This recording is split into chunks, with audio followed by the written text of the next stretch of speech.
In the agricultural landscapes of ancient Greece, where low, silver-green groves extended across limestone hills and narrow coastal plains, the cultivation of the olive tree formed a quiet yet enduring foundation of economic stability and daily subsistence, and the production of olive oil emerged not as a sudden technological achievement, but as the result of gradual refinement in horticulture.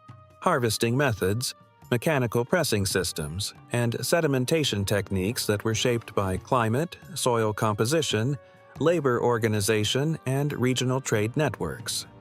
The olive tree, known scientifically today as Olea europaea, was particularly suited to the Mediterranean basin due to its tolerance for rocky soils, limited rainfall, and seasonal temperature variation, and ancient Greek farmers understood through accumulated experience that successful oil production began not at the press, but in the long and patient management of the grove itself, where pruning, spacing, and soil maintenance determined both yield and quality.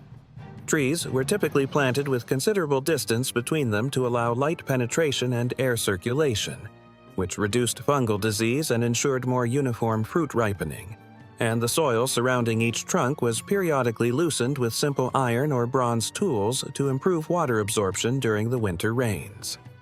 Because irrigation systems were limited and often absent outside of specific regions, most olive cultivation relied on rainfall patterns, making annual output dependent on climatic variability.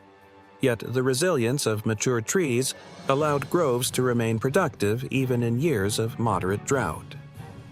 The life cycle of the olive fruit followed a predictable seasonal progression, beginning with flowering in late spring, fruit set in early summer, gradual enlargement during the dry months, and eventual maturation in autumn, when the color shifted from green to a deeper purple-black hue depending on the variety and intended oil profile. Harvesting methods varied according to terrain and tree height, but generally involved hand-picking, gentle beating of branches with wooden rods to dislodge ripe olives onto woven mats spread beneath the canopy, or the use of ladders in denser groves, and care was taken to minimize bruising because damaged fruit could ferment prematurely and negatively affect oil stability. Once collected, olives were transported in baskets or sacks to small rural presses or larger communal installations, and the interval between harvest and crushing was ideally kept short to prevent oxidation and enzymatic degradation, though logistical limitations sometimes extended this period. At the pressing facility, the first stage involved cleaning and sorting, during which leaves, twigs, and visibly spoiled fruits were removed either manually or by shallow washing basins where lighter debris floated to the surface, and this preliminary separation reduced impurities that could influence flavor or storage life. The cleaned olives were then crushed, initially by simple stone mortars in earlier periods and later by larger rotary millstones, often conical or cylindrical, that were turned by human or animal power within circular troughs carved from stone, producing a thick paste composed of pulp, skin fragments, crushed pits, water, and oil droplets. The mechanics of this milling process were significant because sufficient pressure was required to rupture cell walls and release oil while avoiding excessive heat generation that could alter sensory characteristics. And although ancient producers lacked thermometric instruments, they recognized through observation that overly vigorous grinding reduced quality. After milling, the paste was carefully transferred into woven fiber mats or baskets, commonly made of rush, esparto grass, or similar durable plant material, which functioned as permeable layers allowing liquid extraction while retaining solid residue. These loaded mats were stacked vertically beneath a press beam or screw mechanism, and pressure was applied gradually, often by means of weighted stones attached to long wooden levers or, in more advanced installations, by large wooden screws turned with crossbars that converted rotational force into downward compression. As pressure increased, a mixture of oil and vegetation water flowed outward into shallow stone basins positioned below the press, and this liquid, cloudy and opaque at first, required further separation through settling and decantation. The principle underlying this separation relied on density differences between oil and water, with oil gradually rising to the surface during several hours or days of undisturbed rest, after which it could be skimmed or siphoned into storage vessels, typically. Amphorae sealed with clay stoppers or resin coatings to limit air exposure. Storage conditions were crucial for preserving quality, and amphorae were often kept in cool, shaded storerooms partially dug into the earth, where temperature fluctuations were moderated and direct sunlight was excluded. Variations in pressing technique, fruit ripeness, and the number of pressings applied to the same batch of paste-produced oils of differing grades, with the first pressing generally considered the most suitable for culinary or ritual use, while subsequent pressings, sometimes aided by the addition of warm water, yielded lower-quality oil used for lighting, soap preparation, or mechanical lubrication. Over time, regional specializations emerged, and certain city-states became known for particularly stable or aromatic oils, not because of dramatic differences in technology, but due to subtle combinations of microclimate, cultivar selection, and handling practices that collectively influenced acidity and flavor. The economic importance of olive oil extended beyond household consumption, forming a significant component of trade across the Aegean and Mediterranean, and amphorae-bearing distinctive markings allowed identification of origin, quality, and producer, integrating olive oil into broader commercial systems that connected rural groves to urban markets and distant ports. The technical organization of olive oil production in ancient Greece can be understood not merely as a sequence of mechanical steps, but as an integrated agricultural and proto-industrial process shaped by seasonal rhythms, labor distribution, architectural design, and material science, each component contributing incrementally to the stability and reproducibility of the final product. Olive groves were frequently family-managed enterprises, yet during harvest season they required intensified labor input, often drawing on extended kin networks or hired workers, and the coordination of picking schedules was influenced by both fruit maturity and the availability of pressing capacity, since presses could become congested during peak harvest weeks. In regions with higher production volumes, communal presses were constructed of stone masonry, incorporating raised platforms for milling, adjacent pressing chambers, and drainage channels carved directly into bedrock to guide extracted liquid toward collection vats, demonstrating a practical understanding of gravity-assisted flow and hygienic separation between stages.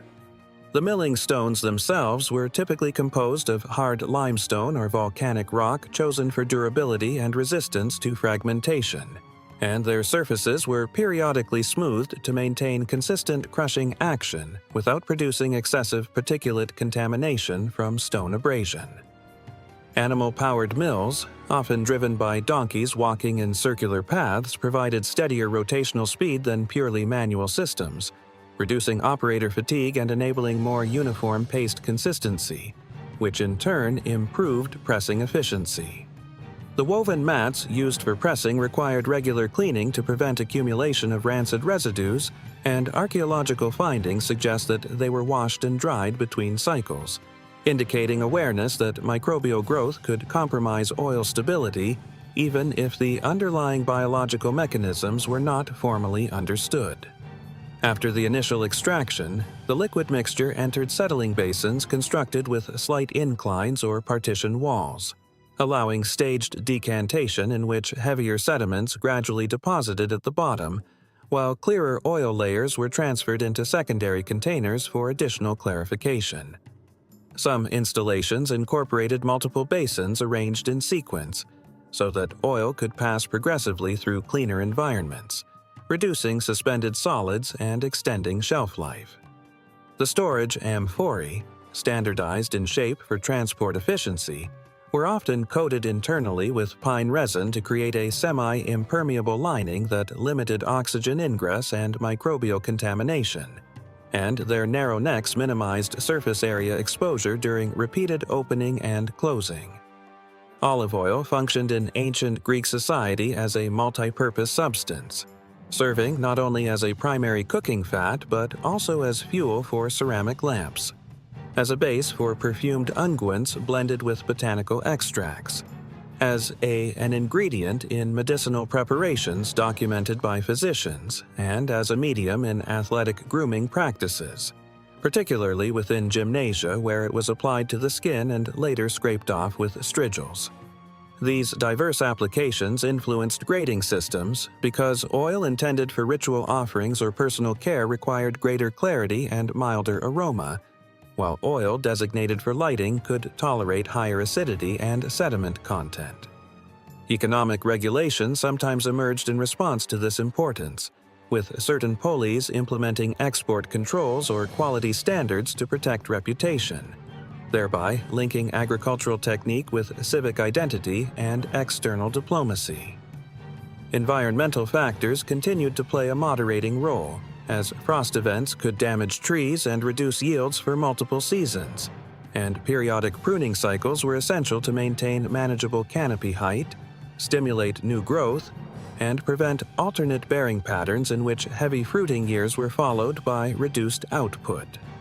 The physical longevity of olive trees, many of which remained productive for centuries, created a temporal continuity between generations, and land tenure systems often treated mature groves as long-term capital assets rather than annually replanted crops, reinforcing stable rural settlement patterns.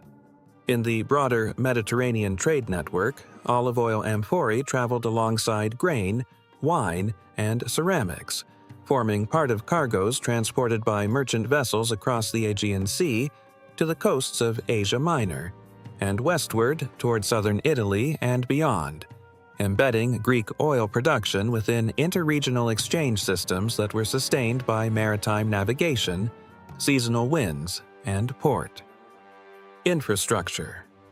Throughout this entire process, from grove maintenance to maritime export, the production of olive oil remained characterized by incremental mechanical pressure, patient sedimentation, careful storage, and measured distribution. A sequence of restrained and methodical actions that reflected both the physical properties of the olive fruit and the social structures that organized labor, trade, and daily consumption in ancient Greek society. The architectural configuration of olive oil workshops in ancient Greece reflected a gradual adaptation to functional requirements, and although variations existed according to region and scale of operation, many installations reveal a deliberate spatial sequencing that minimized unnecessary movement of materials while maintaining separation between crushing, pressing, and storage zones, thereby reducing contamination and improving efficiency within the constraints of pre-industrial technology. Milling areas were frequently positioned at a slightly elevated level relative to pressing basins, allowing the olive paste to be transferred downward by gravity or short-distance carrying, and floors were often paved with compacted clay or fitted stone slabs that could be cleaned of organic residue at the end of each production cycle. Drainage channels carved into bedrock or constructed from fitted limestone blocks directed liquid flow with modest gradients, ensuring that oil-water mixtures moved steadily toward settling tanks without stagnation, and the interior surfaces of these channels were sometimes smoothed to prevent accumulation of solid particles that might obstruct flow. The primary pressing mechanism, commonly known as the lever and weight press, relied on a long wooden beam anchored at one end into a vertical support embedded in masonry, while the opposite end was pulled downward by suspended stone weights or tension ropes, translating gravitational force into compressive pressure on the stacked fiber mats below. In later periods, screw presses incorporating large wooden threaded shafts provided more controlled and sustained pressure, as rotational motion allowed incremental tightening and extended extraction time without the abrupt force fluctuations characteristic of weighted beams. The mechanical advantage achieved through these systems did not eliminate the need for manual supervision, as operators monitored the distribution of paste within the mats to prevent uneven compression, periodically repositioning layers to ensure uniform extraction across the stack. The crushed olive pits contained within the paste contributed structurally to pressing efficiency, as their fragmented particles created microscopic channels that facilitated liquid escape under pressure, And although this effect was not formally theorized in ancient texts, practical experience demonstrated that complete removal of pits before milling was unnecessary and could even reduce extraction yield. Following the first pressing, the residual pomace, composed of compressed pulp and pit fragments, was often broken apart and rehydrated with warm water before undergoing a secondary pressing, a process that increased total oil recovery at the expense of clarity and aromatic subtlety, thereby producing a lower-grade oil with higher moisture and impurity content. The thermal aspect of this rehydration stage required careful moderation, since excessive heat risked accelerating oxidative reactions. And while ancient producers lacked chemical terminology, they observed that oil extracted under elevated temperatures exhibited diminished stability during storage. Once oil and vegetation water were collected in basins, the settling phase could extend for several days, during which heavier particulate matter descended gradually to the bottom, forming a sediment layer known today as lees, and periodic decantation transferred clearer upper layers into secondary containers, sometimes repeating the process multiple times to achieve desired transparency.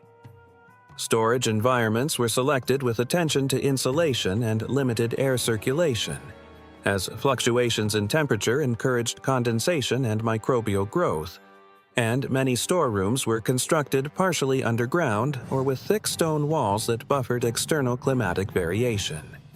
Amphorae were sealed with clay stoppers covered by resin or wax to reduce oxygen infiltration, and the necks were occasionally wrapped with cloth before sealing to create an additional barrier against dust and insects. Labeling practices, though less standardized than modern branding systems, included incised marks, painted symbols, or stamped seals indicating workshop ownership or city affiliation, enabling merchants and buyers to trace origin and, by extension, expected quality. In some regions, amphora shapes themselves became recognizable indicators of provenance, reflecting regional ceramic traditions intertwined with agricultural output.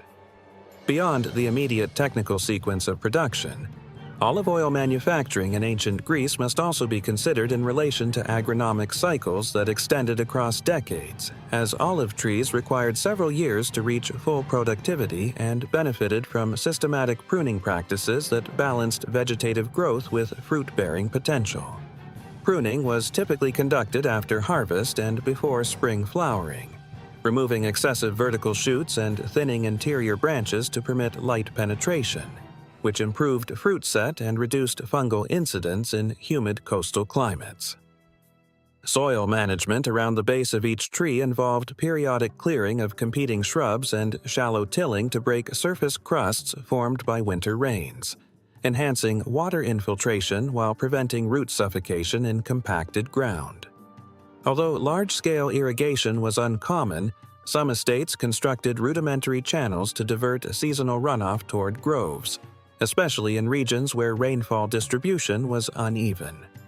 Fertilization practices included the application of animal manure, ash from hearths, and decomposed organic matter, materials that slowly replenished soil nutrients extracted by repeated harvests, thereby maintaining long-term productivity without synthetic inputs.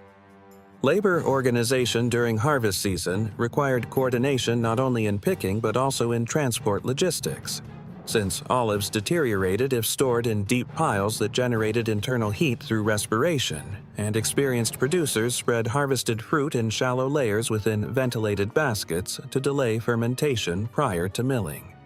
The rhythm of work followed daylight hours, beginning in the cool morning to reduce worker fatigue and limit fruit bruising, and continuing steadily until late afternoon, with pauses determined more by physical necessity than by rigid scheduling. Within the press house, tasks were distributed among workers responsible for milling rotation, mat stacking, lever operation, basin monitoring, and amphora filling, forming a sequence of interdependent roles that demanded attentiveness rather than haste. Olive oil's integration into daily life reinforced the stability of its production systems, as households relied on it for cooking grains and vegetables, preserving certain foods, fueling ceramic lamps that illuminated domestic interiors, and participating in ritual contexts where oil symbolized continuity and purification. The steady demand for these uses encouraged producers to prioritize consistency and storage longevity, favoring methods that minimized spoilage even if extraction yield was modest by modern standards. Trade routes extending across the Aegean connected surplus-producing regions with urban centers lacking sufficient agricultural land, and merchant vessels transported amphorae alongside other staples, their cargo secured with rope frameworks to prevent breakage during sea passage. Port facilities incorporated storage warehouses where oil awaited redistribution, and taxation systems in some city-states levied duties on exported quantities, integrating agricultural production into civic revenue structures.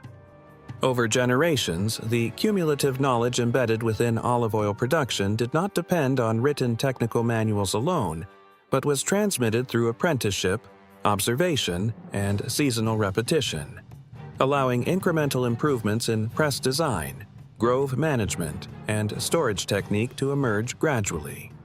This continuity, sustained by patient labor and material adaptation rather than abrupt innovation, ensured that olive oil remained a stable component of ancient Greek economic and domestic life.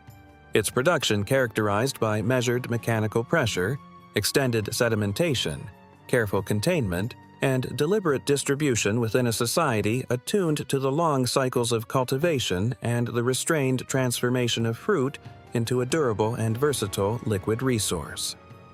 The sensory characteristics and chemical properties of olive oil in ancient Greece were indirectly controlled through a combination of careful fruit selection, pressing technique, and storage, even in the absence of formal analytical methods. Producers relied on visual inspection, tactile assessment, and olfactory cues to distinguish oils suitable for diverse applications, from culinary use to athletic grooming and ritual offerings. Ripe olives destined for first press oils were typically uniform in size and color, free of visible blemishes, and harvested under cool, dry conditions to minimize premature fermentation or oxidation. Milling and pressing parameters, though guided by human judgment rather than precise instrumentation, were applied consistently. Paste layers were evenly distributed in mats to prevent overcompression in localized areas. Pressure was increased gradually, and the flow of extracted liquid was observed to ensure steady separation without turbulence that could entrain sediment. The subsequent settling process, conducted in shallow basins or amphorae, allowed particulate matter to descend over hours or days, forming a natural clarification without the use of centrifuges or chemical clarifiers, and successive decantations progressively yielded a translucent golden liquid whose aroma and texture signaled readiness for consumption or trade. Storage conditions, including temperature moderation, minimal exposure to light, and avoidance of agitation, preserved these qualities. Amphora were often buried partially in sand or placed in shaded, ventilated rooms with thick walls, while stoppers, resin coatings, and narrow necks reduced oxygen ingress and prevented contamination. The resulting oil was therefore both a product of mechanical extraction and an outcome of environmental awareness, demonstrating the ancient Greeks' empirical understanding of the relationship between fruit integrity, handling practices, and storage. The integration of olive oil production with social, economic, and cultural structures further reinforced the methodical and sustained nature of this activity, as groves were not simply private holdings but often connected to communal, civic, or religious obligations. Certain olive estates, known as cleroi, or leased plots, were subject to tribute or tithes payable in oil, necessitating predictable yield and reliable extraction methods. Labor was organized seasonally, with families, hired workers, and sometimes neighbors contributing to harvesting and pressing, guided by local customs and unwritten schedules that optimized efficiency and reduced spoilage. Within urban centers, oil amphorae bearing marks of origin and producer facilitated trade and taxation, and the transport of oil along maritime routes linked the rural groves of Attica, Laconia, or Crete to markets in Athens, Corinth, or distant colonies, embedding agricultural production within a broader network of commercial, legal, and logistical considerations. The physical and temporal continuity of olive trees, often productive for decades or centuries, ensured intergenerational transmission of agronomic knowledge, pruning practices, and pressing techniques, while variations in microclimate, cultivar selection, and soil management contributed subtle differentiation in flavor, stability, and appearance that allowed regional identity and reputation to develop within the Mediterranean trade system. The procedural discipline of olive oil production extended from grove management to amphora sealing, emphasizing measured and deliberate action at each stage. From pruning to harvest timing, from crushing to pressing, from settling to storage, every step was calibrated through accumulated observation rather than abstract theory. Even in years of climatic stress or reduced yield, adherence to consistent handling minimized quality degradation and allowed surplus oil to enter long-distance trade without substantial loss of value. Beyond its economic importance, olive oil permeated ritual, domestic, and medical practices, further reinforcing the need for methodical production. It was employed in sacred libations, athletic anointments, cosmetic applications, and dietary regimes, all of which demanded clarity, stability, and predictable sensory qualities. These applications, combined with the structured labor organization, architectural adaptation of press facilities, and empirical understanding of extraction and storage, underscore the extent to which olive oil production in ancient Greece was a holistic process, one in which environmental conditions, mechanical ingenuity, social organization, and empirical observation converged over time to produce a durable and culturally significant commodity whose methodical creation reflected the enduring rhythms of the Mediterranean landscape and society. The cyclical nature of olive cultivation imposed a rhythm on rural life that intertwined agricultural knowledge, environmental observation, and mechanical ingenuity, with each year's labor divided among pruning, soil preparation, pest management, and harvest, all preceding the central activity of pressing. Pruning was conducted primarily after the fruiting season, typically in late autumn, and involved careful removal of deadwood, weak shoots, and inward-growing branches to maintain airflow and sunlight penetration within the canopy. This practice, though simple in appearance, required deep experiential knowledge of tree morphology, as improper cuts could weaken the structure, reduce flowering, or stimulate excessive vegetative growth at the expense of fruit. Soil surrounding the trees was periodically aerated with handheld tools, and fallen leaves or other organic matter were either incorporated as natural mulch or removed to prevent excessive moisture retention that could encourage fungal activity. In regions prone to colder winters, low trenches or shallow stone barriers were occasionally constructed around trees to protect roots from frost, demonstrating an awareness of microclimatic modification without formal instrumentation. The harvest itself was a carefully timed endeavor dictated by visual and tactile assessment of fruit maturity, the intensity of sunlight, and ambient temperature, as olives harvested too early yielded less oil and harsher flavor, while overripe fruit risked fermentation and reduced shelf life. Workers employed baskets, mats, and wooden rods to gently dislodge the fruit, taking care to minimize bruising and preserve cellular integrity. In hilly terrain, transport of harvested olives to presses relied on pack animals or human portage along narrow paths, with shallow containers used to prevent crushing under weight. Once at the press, olives were first sorted to remove debris and spoiled fruit, washed in cool water to eliminate dust and leaves, and then crushed to create a paste that combined pulp, skin, and fragmented pits. Milling stones, often conical or cylindrical and composed of durable volcanic or limestone materials, were turned either by human or animal power in circular troughs, producing a consistent paste without generating excessive heat that could accelerate oxidation. The pressing process was an exercise in applied mechanics, patience, and observation. as mats filled with olive paste were stacked beneath wooden beams and subjected to increasing pressure, either via weighted stones, levers, or later, screw mechanisms that allowed more precise control of force application. The gradual extraction ensured that the oil flowed steadily into stone basins while minimizing turbulence that could carry sediment, and operators monitored the flow carefully, adjusting pressure, repositioning mats, or removing top layers as necessary. The resulting liquid, a mixture of oil and vegetation water, entered the settling phase, wherein separation occurred through density differences, with oil rising to the surface over hours or days.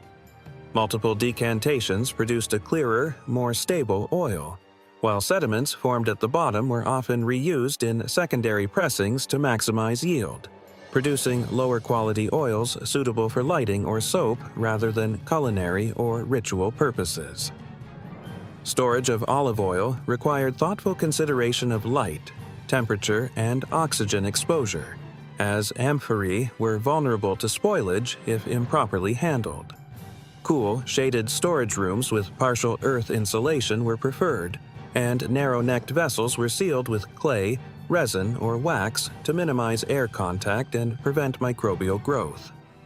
The combination of careful extraction, patient settling, and controlled storage created a product with both culinary versatility and durable shelf life, capable of sustaining households and supporting trade networks extending across the Aegean and Mediterranean.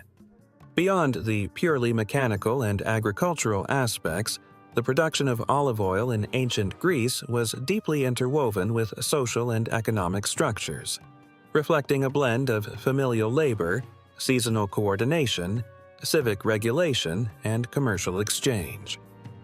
Families typically managed groves for generations, transmitting knowledge of tree care, harvest timing, pressing techniques, and amphora preparation through apprenticeship and observation. During harvest season, communal labor arrangements supplemented household labor, while presses located in centralized workshops or public areas allowed efficient extraction for multiple estates, reflecting an early understanding of workflow optimization. Trade networks, supported by maritime navigation, port infrastructure, and standardization of amphora design, facilitated movement of surplus oil to urban markets and colonies, integrating rural production into regional economies.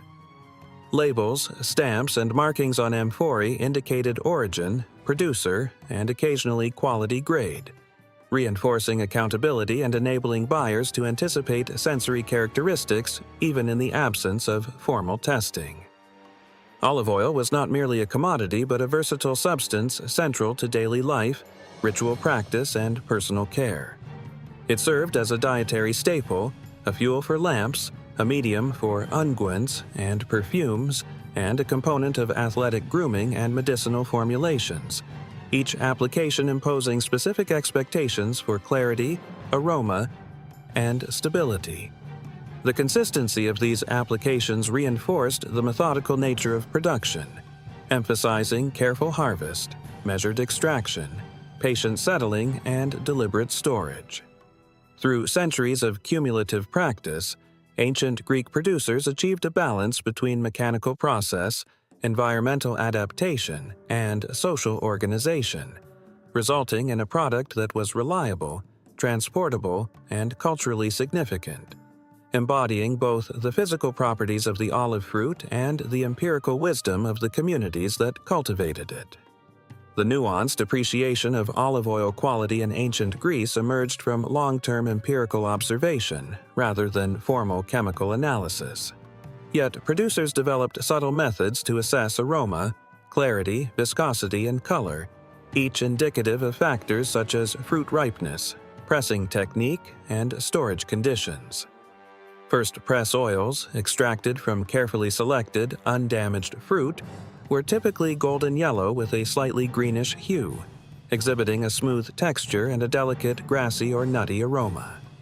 Secondary pressings, which incorporated residual paste and occasionally added water to increase yield, produced darker, more opaque oils with heavier consistency and less refined flavor, often reserved for utilitarian purposes like lighting lamps, treating leather, or creating soap. Even without instruments, ancient operators understood that excessive heat during milling or pressing, prolonged exposure to sunlight, or slow drainage could alter taste, reduce shelf life, or encourage sediment accumulation, prompting careful management of each stage. The juxtaposition of human observation, material handling, and patient waiting periods underscores a philosophy in which time itself, allowing oils to separate naturally, settle, and mature, was as integral to quality as mechanical force or labor.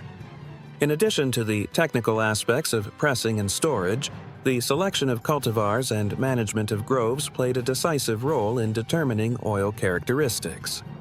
Certain olive varieties, adapted to rocky coastal slopes or higher inland elevations, produced oils with distinct aromatic profiles, slight differences in acidity, and varying shelf life, all influenced by the microclimate, soil texture, and water availability. Farmers recognized these distinctions, planting trees according to anticipated use: softer, fruitier oils for table consumption, more robust or pungent oils for ritual or medicinal applications, and sturdier oils for transport and trade. Fertilization strategies, though rudimentary, included composted organic matter, ashes from hearths, or animal manure, enhancing soil fertility over long periods. Long-lived trees, some productive for several centuries, became both economic and cultural assets, connecting generations through inherited groves, established labor practices, and cumulative knowledge of seasonal timing, pruning, and harvesting methods. The labor dynamics surrounding olive oil production reflected careful organization, combining household work, seasonal hiring, and cooperative activity. Harvesting periods required precision and coordination, as the interval between picking and pressing influenced oil quality. Workers distributed fruit into shallow layers, avoiding compression that could bruise olives and trigger premature fermentation. Transportation from grove to press demanded shallow baskets and gentle handling, often using animals to navigate steep terrain, and presses, whether small household systems or larger communal facilities, were operated with attentive care, adjusting pressure gradually to maximize extraction while minimizing sediment disturbance. Settling basins received the liquid mixture for hours or days, during which oil and vegetation water separated naturally, with oil rising to the surface and sediments forming at the bottom, a process repeated until clarity and stability were achieved. The understanding that patient waiting and careful observation influenced outcome illustrates a deeply embedded empirical methodology in ancient Greek agriculture, linking human labor, mechanical ingenuity, and natural processes into a coherent system. The architectural and material considerations of olive oil production complemented these labor and procedural practices. Press houses were designed to facilitate a smooth workflow with milling stones, pressing platforms, drainage channels, and settling basins arranged to minimize unnecessary movement of paste and liquid. Floors were constructed from compacted clay or fitted stone to withstand repeated pressure and facilitate cleaning, while basins were carefully inclined or partitioned to allow continuous drainage and staged decantation. The use of durable materials, volcanic or limestone millstones, rush or esparto mats, stone basins, and amphorae, reflected an understanding of durability and hygiene, preserving oil quality through repeated cycles of production. Storage amphorae, often partially buried or kept in shaded, ventilated rooms, were sealed with resin or wax to reduce oxygen exposure, while labeling practices ensured traceability of origin, quality, and producer, supporting both trade and civic regulation. The role of water management. The role of water management, though subtle, was essential in optimizing olive oil yield and maintaining tree health. While large-scale irrigation systems were uncommon, Greek farmers employed techniques to conserve and direct rainfall, such as shallow trenches, contour ridges, and natural depressions in the terrain, which guided runoff toward the tree roots while preventing soil erosion. The absence of excessive water was, in many cases, advantageous, as olive trees are highly drought-tolerant and moderate stress during the dry season concentrates oil content in the fruit. Seasonal observation of soil moisture, coupled with experience in rainfall patterns, allowed farmers to anticipate harvest timing, ensuring that olives were neither too dry, which would make pressing less efficient, nor overly hydrated, which could dilute the oil and accelerate fermentation. Pest and disease management, though lacking formal biological theory, relied on careful monitoring and preventive measures. Leaves and fruit were inspected regularly for signs of insect damage or fungal infection, and affected branches or fruit were removed promptly to prevent spread. Mulching and soil aeration helped maintain root health, and pruning not only supported fruit production but also improved airflow through the canopy, reducing humidity and the risk of mold or mildew. Observational knowledge accumulated over generations guided these practices, with families passing down techniques refined over decades to balance tree vitality, yield, and oil quality. The transportation and commercial distribution of olive oil extended its significance beyond the grove. Harvested and pressed oil was stored in amphorae, often standardized in size for transport efficiency, and marked with incised symbols, stamps, or painted seals indicating origin, producer, or intended use. Merchants coordinated shipments to urban centers or coastal ports, where oil became part of a broader trade network encompassing wine, grain, and ceramics. Loading and securing amphorae aboard merchant vessels required attention to stability, as breakage or spillage would compromise both quality and economic value. The integration of storage, labeling, and transport demonstrates the holistic understanding ancient Greeks had of olive oil production, where agricultural, mechanical, and commercial systems interacted seamlessly. The sensory evaluation of oil remained central to both household and market practices. Producers assessed clarity, aroma, and viscosity, recognizing subtle differences that indicated ripeness, pressing method, or potential spoilage. First press oils, golden and slightly green, were reserved for culinary, medicinal, or ritual purposes, while subsequent pressings, darker and heavier, found utility in lighting, soap making, or leather treatment. Even without formal analytical tools, empirical observation guided quality assurance, reflecting a sophisticated interplay between human perception, mechanical technique, and natural processes. Finally, olive oil production was deeply embedded in cultural and social frameworks. Groves provided continuity across generations, linking labor practices, knowledge transmission, and family wealth. Olive oil also functioned as a medium for ritual health and beauty, reinforcing its centrality in daily life. Festivals, religious offerings, and athletic rituals frequently relied on oil, creating demand for consistent quality and reinforcing the disciplined, patient methods of cultivation, harvest, extraction, and storage. The holistic system, where environmental observation, mechanical pressure, labor organization, storage strategy, and social context converged, ensured that olive oil remained a stable, versatile, and culturally indispensable resource throughout ancient Greek society. The selection and preservation of olive cultivars was a subtle but crucial aspect of long-term production, as farmers recognized that each variety responded differently to soil type, microclimate, and cultivation technique. Trees planted in rocky slopes often produced smaller, more aromatic fruit, while those in deeper soils yielded larger, oil-rich olives. Over decades, careful observation allowed farmers to maintain optimal groves by grafting preferred branches onto existing trees, propagating desirable traits, and gradually improving consistency of oil quality.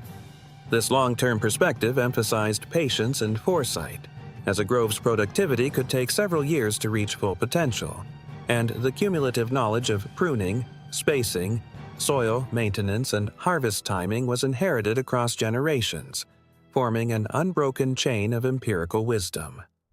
Within the pressing facility, attention to detail and mechanical setup determined the efficiency and quality of oil extraction. Milling stones were positioned to ensure even crushing, while mats were layered to allow gradual pressure distribution.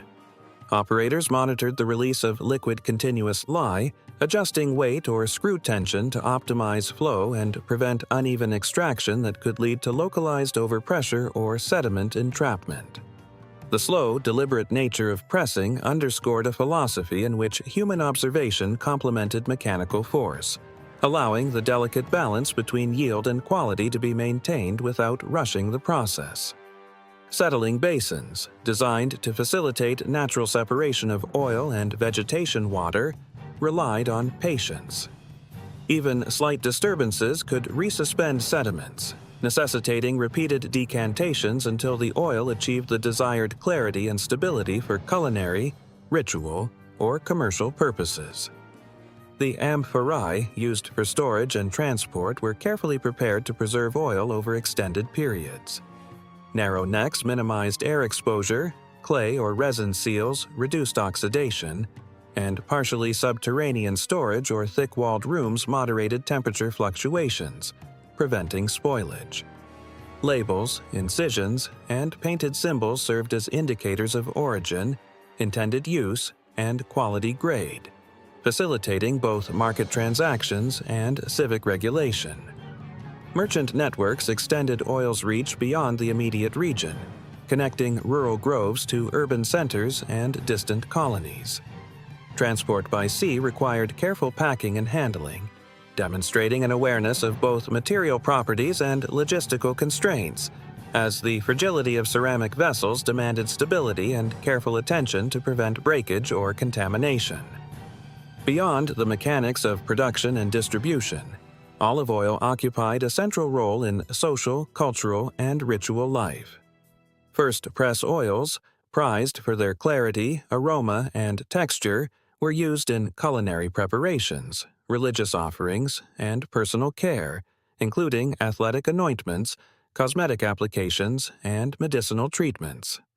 Secondary or lower-grade oils found utilitarian purposes, such as fueling lamps, preparing soap, or conditioning leather, reflecting a nuanced understanding of oil characteristics and appropriate usage. The consistent demand across domestic, commercial, and ritual domains reinforced the need for methodical patient production practices, linking grove management, mechanical extraction, storage, and transport in an integrated system, shaped by both human labor and environmental observation.